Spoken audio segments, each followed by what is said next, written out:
کیا تو نے نہیں دیکھا دریا کی روانی میں بہتے ہوئے پانی میں تیور بھی تو اس کا ہے. تو نوح کا بیٹا ہے کچھ بس میں نہیں تیرے, کشتی بھی تو اس کی ہے لنگر بھی تو اس کا ہے. سورج کے چمکنے سے تاروں کے بکھرنے تک, موجوں کے تھپیڑوں سے طوفان کے ٹھہرنے تک, غنچوں کے مہکنے سے کلیوں کے چٹکنے تک, کیا تو نے نہیں دیکھا پیکر بھی تو اس کا ہے.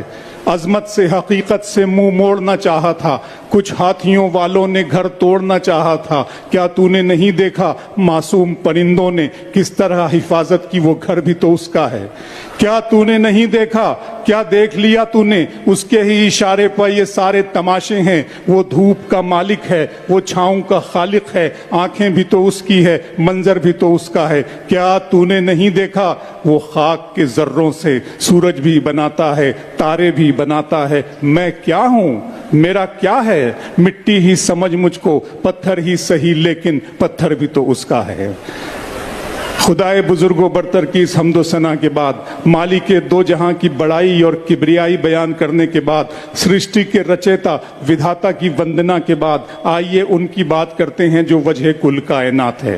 وہ جو بے آسراؤں کا آسرا ہیں, جو بے سہاروں کا سہارا ہیں, جو یتیموں کے باپ ہیں, جو بیواؤں کے سہاگ ہیں, جو صادق بھی ہیں اور امین بھی, اور